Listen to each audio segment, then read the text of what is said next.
Bonsoir, merci d'être à ce rendez-vous pour passer en revue les principales informations de ce jour.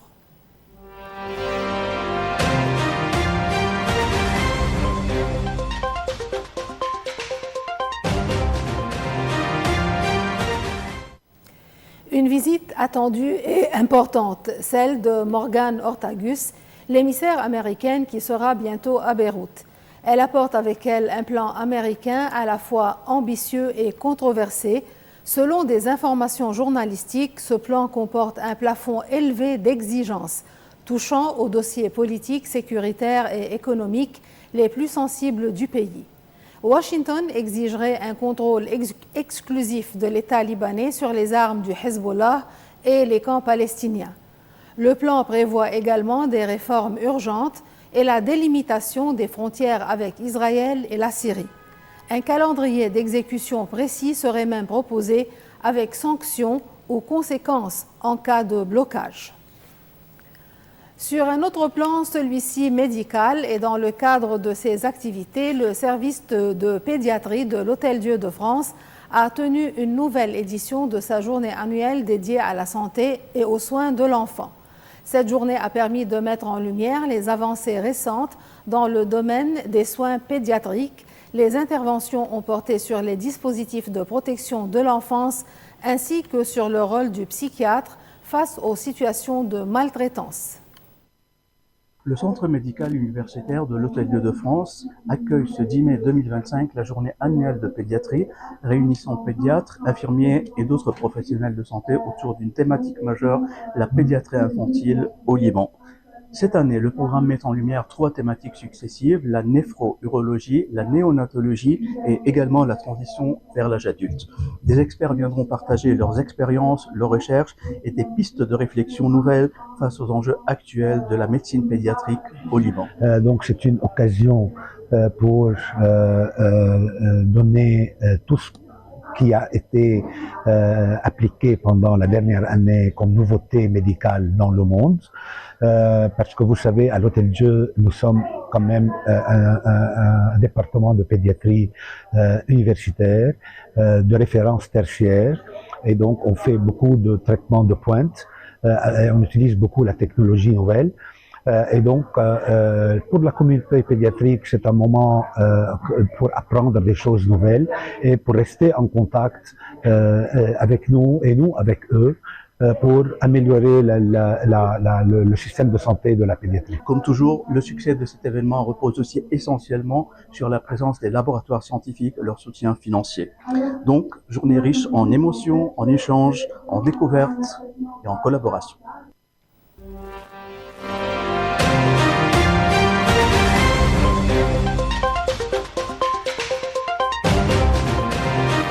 En Syrie, une attaque relance la menace terroriste.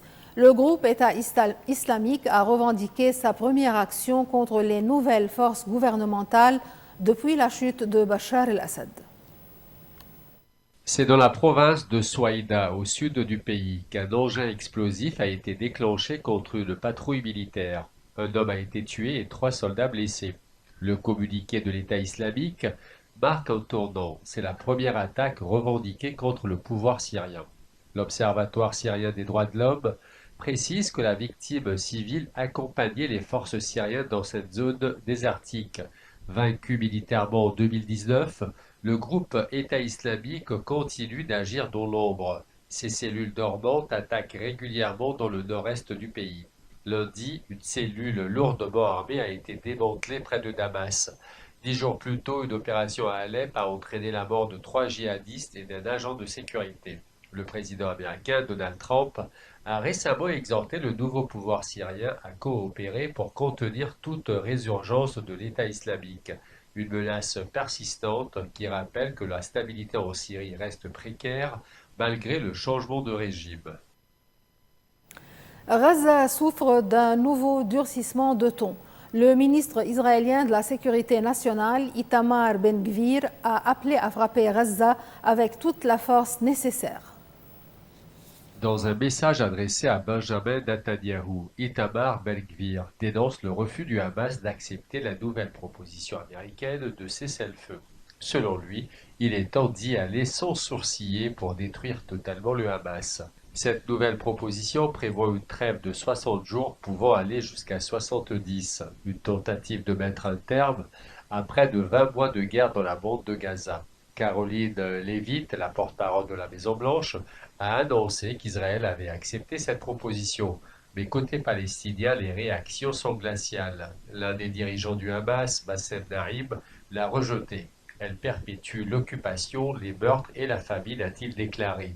La situation humanitaire reste critique malgré l'entrée récente de l'aide après 2 mois et demi de blocus israélien. Selon 2 sources proches des négociations, le plan prévoit une première semaine avec la libération de 5 otages vivants et 9 morts contre des prisonniers palestiniens, pour un deuxième échange sur la même base la semaine suivante. Sur les 251 personnes enlevées par le Hamas le 7 octobre 2023, 57 sont toujours retenues. 34 d'entre elles seraient mortes selon les autorités israéliennes. Alors que les discussions piétinent, les armes continuent de parler. Le gouvernement israélien pourrait décider d'une nouvelle escalade militaire si les négociations échouent.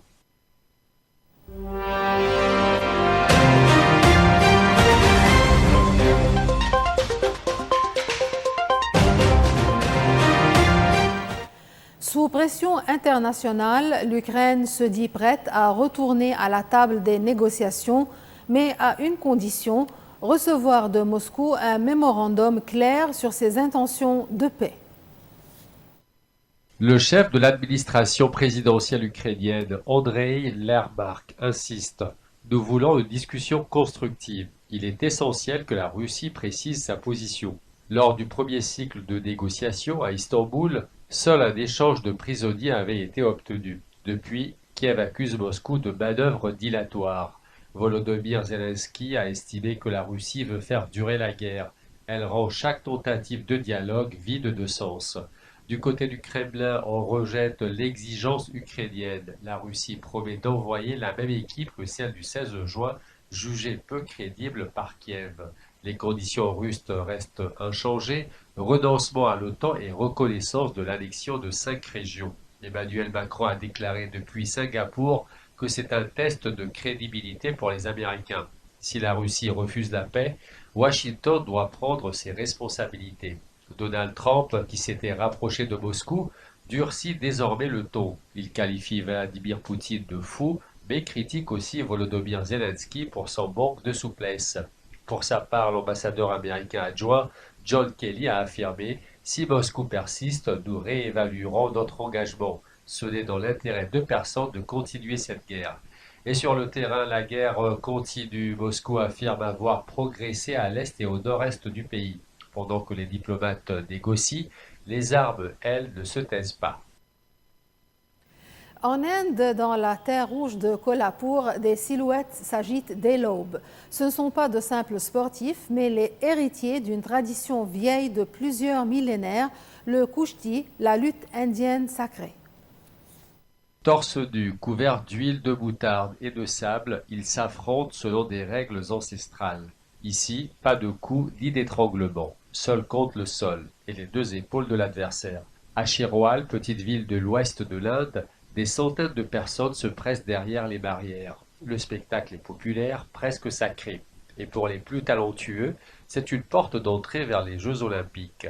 Molly Jamdad, 33 ans, est une légende locale.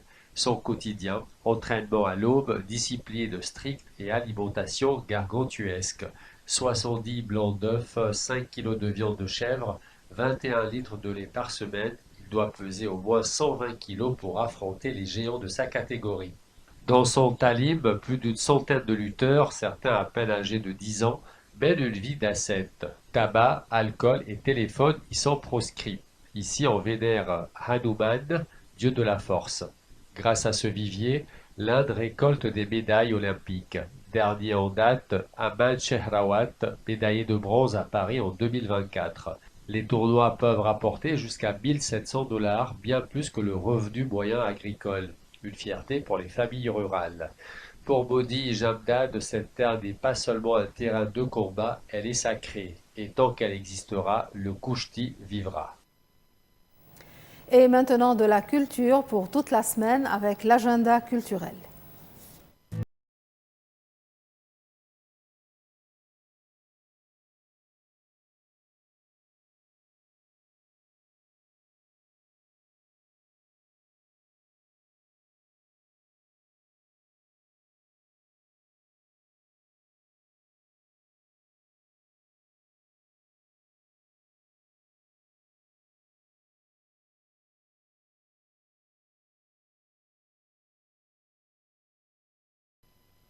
Et en note finale, nous allons dans la campagne du centre de l'Irak où les vrombissements d'un moteur des années 30 résonnent encore. Là-bas, Ja'far Salman, la cinquantaine souriante, est connu pour sa passion peu ordinaire, les voitures de collection. Dodge, Cadillac, Peugeot, 10 véhicules d'exception trônent fièrement autour de lui. Des modèles américains imposants ou des voitures européennes aux lignes intemporelles. Certaines datent des années 30, d'autres des années 60. Toutes ont été restaurées avec soin. La plus ancienne, une Rolls-Royce de 1934, encore immatriculée sous la monarchie irakienne.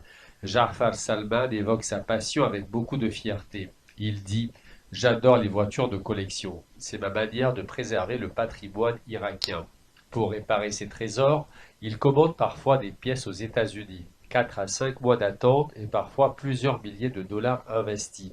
Une de ses fiertés, une DeSoto de 1948 qu'il affirme être un cadeau du roi Farouk d'Égypte au fondateur de l'Arabie Saoudite, Abdelaziz Al Saoud. Quand Ja'far sort en voiture, c'est l'attraction locale. Sourires, photos, souvenirs d'enfance. Des passants souriants, des femmes âgées admirent les véhicules. Ja'far raconte, un jour, une dame m'a dit « J'avais 7 voitures à mon mariage. » C'est ce genre de moment qui donne tout son sens à ma passion. Son ami d'enfance, Haïdar Khalaf, le confirme. Tout le monde le connaît ici. Chaque fois qu'il sort une voiture, les gens s'attroupent. Car pour beaucoup, ces voitures, c'est plus que du métal, c'est un morceau d'histoire irakienne, une mémoire roulante. Et sur ce, nous terminons ce journal. Merci et bonsoir.